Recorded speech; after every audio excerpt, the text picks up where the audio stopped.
There's a large orange building in brickwork. This is the Oxo Tower. This is where they once made the famous little stock cube, better known as Mum's Gravy. It's not made there anymore. The first 2 floors, they're shops. There's some luxury, unaffordable housing in the middle.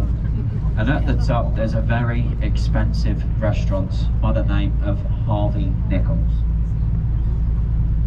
Now, back to the left-hand side, ladies and gents. Over on the left, there's a large construction site. London building a super sewage system at the moment, a £4.2 billion super sewage system, the Thames Tideway Tunnel.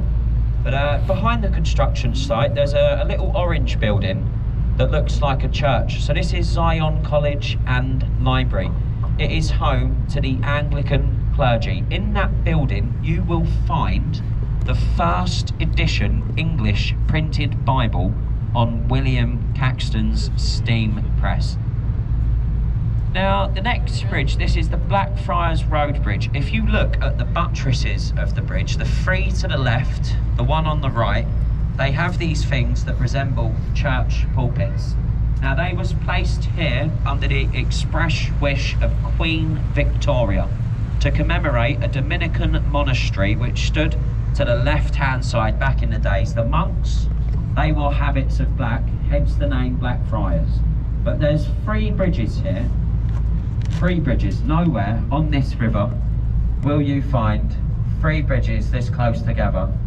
They quite often get referred to as the Tunnel of Love. And it is said, if you turn to a loved one, give them a quick kiss as you go through these bridges, it will grant you many years of happiness. But if you're not with a loved one today, I suppose you've always got your husband or your wife. If there's any single women, you're more than welcome to come and give me a quick kiss. I don't mind. I don't mind. No? Any single men?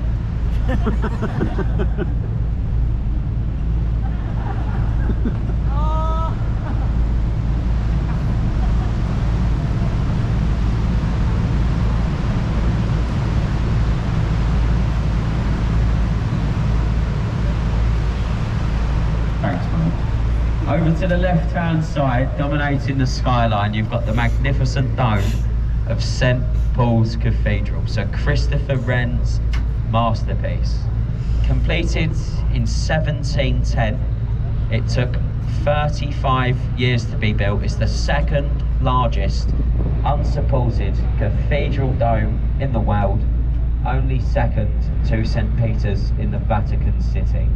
It stands 365 foot tall. That's roughly translated for 1 foot for every day of the year. Now to the right hand side, the brown building with the chimney, this is the old Bankside Power Station. Now the old Bankside Power Station, it now houses the Tate Modern Art Gallery. The Tate Modern Art Gallery is free to enter, but if you've ever seen modern art, you'll know why that's free. Is anyone up here a fan of modern art? Does anyone like modern? Is it two people there?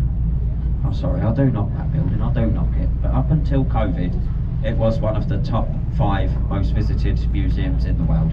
In all honesty though, the last time that I personally had a walk around there, I see some things like some beer cans, and there was an unmade bed. I've got that at home. I don't call that modern art though. Now, on the right hand side, there's a circular white building with timber frames and a thatched roof, the replica of Shakespeare's Globe and Playhouse Theatre. The only building in London to have a thatched roof since the Great Fire. You can see all Shakespearean plays acted out in period dress throughout the summer months of the year. It is an open air theatre though, so if it does rain, you will get wet. But it's only about £5 to see a play in there. It's brilliant value for money for live entertainment if you've got the time. Now just above the tree there, you can see a red flag flying from the top of the flagpole. That generally means that there's a tragedy going on in there. There's a whole colour-coded system to the flags, but there's a red flag at the top. That used to mean there's a tragedy. I've forgotten what the other colours mean though, so we're going to move on anyway. Right, the next bridge. So this is the Southwark Road Bridge. It's one of the most unused bridges here in London for pedestrians. They do say the approach roads for this bridge, they're so well hidden in the back streets of London that not many Londoners know this bridge exists. So if you do see anyone up there, do give them a nice big wave, because they're more than likely lost. Good afternoon, how are we? Would you like any directions? No, alright, not today then. Now, just before the next bridge, over on the right hand side, there's a little pub coming up with red windows. So this is the Anchor Tavern of Bankside. It's one of the oldest pubs on the banks of the River Thames. It is said that William Shakespeare himself, he had a changing room in that Anchor Tavern when he was performing at the nearby Rose and Globe theatres. Now this pub, this is also where you will find me about 8 o'clock this evening when I finish work. Alright, this is one of the pubs I love to go to conduct the vital and critical research that I have to do for these commentaries. Some nights I can be researching in there for about 3 hours. You're all more than welcome to come and join me for a bit of research this evening if you want, ladies and gents. I honestly don't mind. Be there about 8 o'clock. Now, is anyone on the boat? Have you ever seen the films, The Pirates of the Caribbean? Seen the films, yeah? All seen the films. Get your cameras ready. Get your cameras ready. On the right, there's a pirate ship in that dock bay. You might want to take a picture of that pirate ship because it's got absolutely nothing to do with those films. Nothing to do with them. I just really like them. Sorry. No, it's actually a replica of Sir Francis Drake's The Golden Hind. The original circumnavigated the world once. That replica, been around the world twice. They're saving up for their third expedition at the moment. Now the next bridge, ladies and gents, the next bridge, this is the world famous London Bridge. This is it.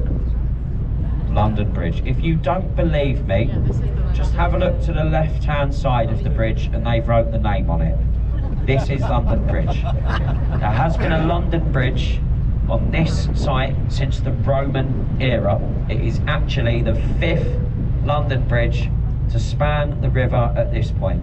The previous one got sold to an American company for £1 million. It was taken down stone by stone, shipped off to America and re-erected over the man-made Lake Havasu on the edge of the Arizona Desert. Now to the left-hand side, between the next gap in the buildings, you will see St Christopher Wren's monument to the Great Fire of London. It's a wax candle. We'll just come into view in just a second. There it is. Now that monument, it does stand 202 feet tall. If you was to lay it down 202 feet in the direction we're travelling, it would reach a little baby